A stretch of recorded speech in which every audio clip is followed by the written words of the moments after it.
আসাধন করল ষট্টিলা একাদশী মাহাত্ম্য। মাঘ মাসের কৃষ্ণপক্ষে ষট্টিলা একাদশীর মাহাত্ম্য ভবিষ্যতের পুরাণে বর্ণিত আছে। যুধিষ্ঠির মহারাজ বললেন, হে জগন্নাথ, হে জগতের নাথ, মাঘ মাসের কৃষ্ণপক্ষের একাদশী তিথির নাম বিধি বা কি এবং তার কি ফল সবিস্তারে বর্ণনা করব।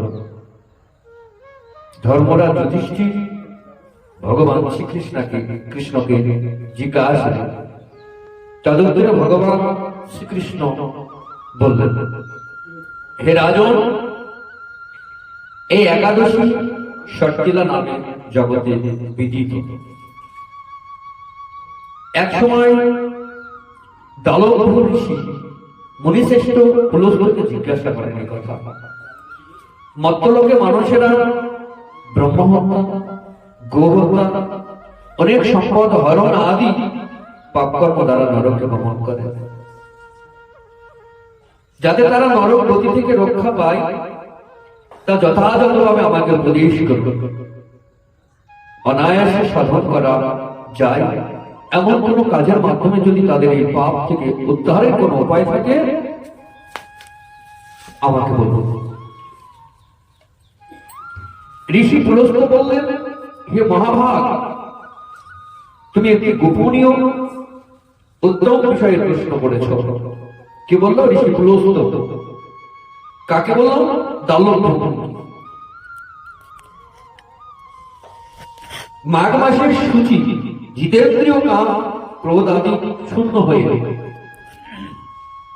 স্নানের পর সর্বদেবেশ্বর শ্রীকৃষ্ণকে পূজা করবে। পূজাতে কোনো বিঘ্ন করলে কৃষ্ণ নাম স্মরণ করবে। রাত্রিতে অর্চনান্ত্রে হোম করবে।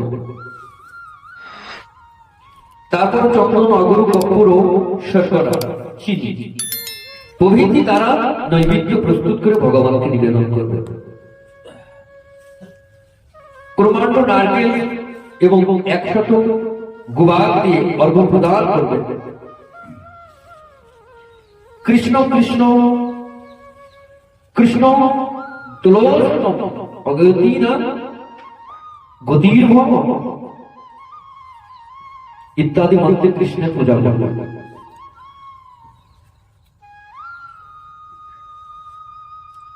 কৃষ্ণ আমার প্রতি প্রীতি হন বলে যথাশক্তি ব্রাহ্মণকে জলপূর্ণ কলস, ছত্র, বস্ত্র, পাদুকা, গাভী ও 3 পাত্র দান করবে। শ্যাম দানাদি কাজে কালো তিল অত্যন্ত শুভ। হে দ্বিজোত্তম, ওই প্রদত্ত তিল থেকে পুনরায় যে তিল উৎপন্ন হয় তত বছর ধরে দানকারী স্বর্গলোকে বাস করবে। বলছে যে তিল উৎপন্ন হয় তাতে তত বছর ধরে দানকারী স্বর্গলোকে বাস করবে। যদিও ভক্ত, তাই বলছে স্বর্গ কামনা করে না ভক্ত। তিল দ্বারা শ্যাম এবং তিল শরীরে ধারণ, তিল জলে মিশিয়ে তা দিয়ে তর্পণ, তিল ভোজন এবং তিল দান, এই 6 প্রকার বিধানে সর্বপাপ বিনষ্ট হয়ে থাকে। এই জন্য এই একাদশীর নাম ষট্টিলা, মানে 6 রকম লাভ হয় এই তিল দ্বারা। এই 6 প্রকার বিধানে সর্বপাপ বিনষ্ট হয়ে থাকে, এই জন্য এই একাদশীর নাম ষট্টিলা। হে যুধিষ্ঠির, এক সময় নারদ এই ষট্টিলা একাদশীর ফল ও ইতিহাস সম্পর্কে জানতে চাইলে যে কাহিনী আমি বলেছিলাম তা এখন তোমার কাছে বর্ণনা করি। এতক্ষণ মুনি ঋষি বলল। এবার ভগবান শ্রীকৃষ্ণ যুধিষ্ঠিরকে বলছে এই কাহিনী নারদকে তিনি একদিন শুনিয়েছিল। পুরাকালে মর্ত্যলোকে এক ব্রাহ্মণী বাস করত। সে বৌদ্ধ ব্রত আচরণ ও দেব পূজা পরায়ণ ছিল। উপবাস ক্রমে তার শরীর অত্যন্ত ক্ষীণ হয়ে গিয়েছিল। সেই মহাসতী ব্রাহ্মণী অন্যের কাছ থেকে দ্রব্যাদি গ্রহণ করে দেবতা, ব্রাহ্মণ, কুমারীদের ভক্তি করে করো। কিন্তু কখনো ভিক্ষুককে ভিক্ষাদান ও ব্রাহ্মণকে অন্নদান করে। সে কি করেছিল না, মহাসতী ব্রাহ্মণী অন্যের কাছ থেকে দ্রব্যাদি গ্রহণ করে দেবতা ব্রাহ্মণ কুমারীদের ভক্তি ভাবে দান করত, কিন্তু কখনো ভিক্ষুককে ভিক্ষা দান ও ব্রাহ্মণকে অন্নদান করে। এইভাবে বহু বছর অতিক্রান্ত হল। আমি চিন্তা করলাম কষ্টসাধ্য বিভিন্ন ব্রত করার ফলে এই ব্রাহ্মণীর শরীরটি শুকিয়ে যাচ্ছে। সে যথাযথভাবে বৈষ্ণবদের অর্চনা করেছে, কিন্তু তাদের পরিতৃপ্তির জন্য কখনো অন্নদান করেনি। অন্নদান তো সর্বশ্রেষ্ঠ, কারণ আমাদের যে লোভনীয় যে ব্যাপার, এই লোভকে কিন্তু কোনো দ্বারা কোনো কিছুর দ্বারা আমরা তৃপ্তি করাতে পারি।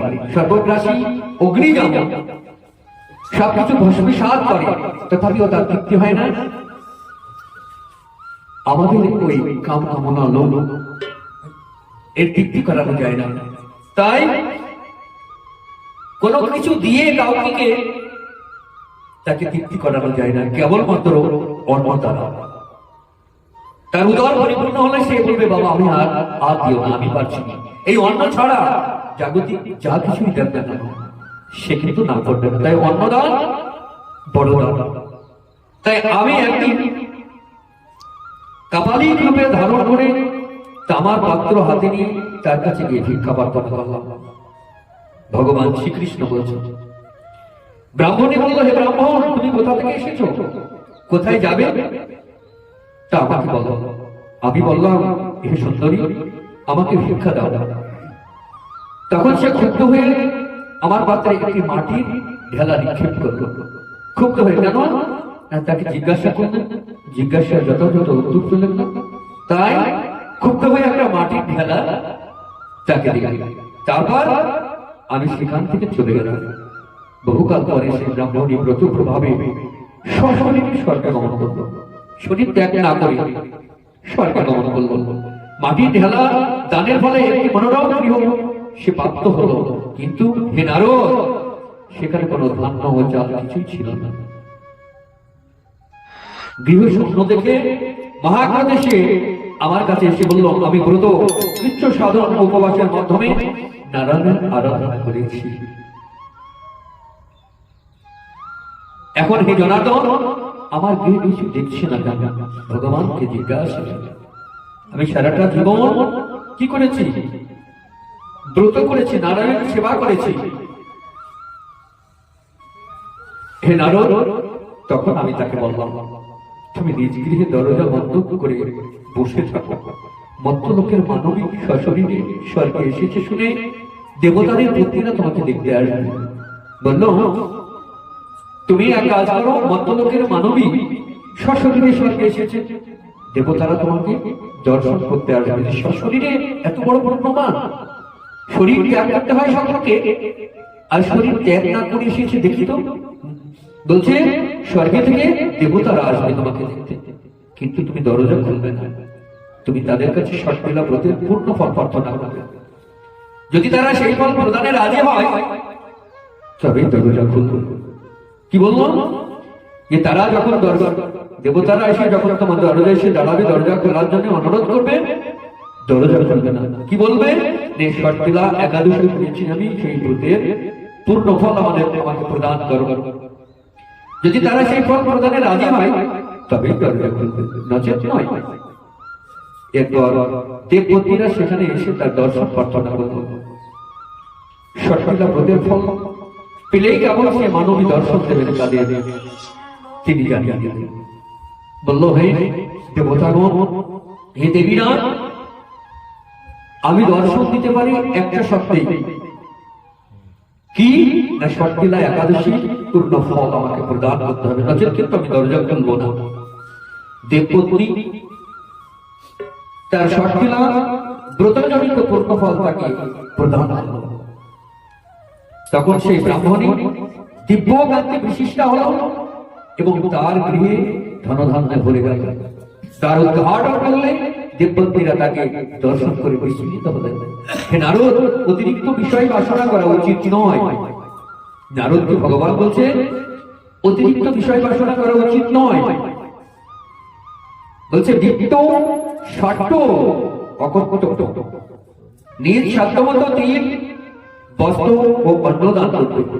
ষট্টিলা ক্রোধের প্রভাবে দারিদ্রতা, শারীরিক কষ্ট, দুর্ভাগ্য প্রভৃতি বিনষ্ট হয়। এই বিধি অনুসারে তিল দান করলে মানুষ অনায়াসে সমস্ত পাপ থেকে মুক্ত হয়,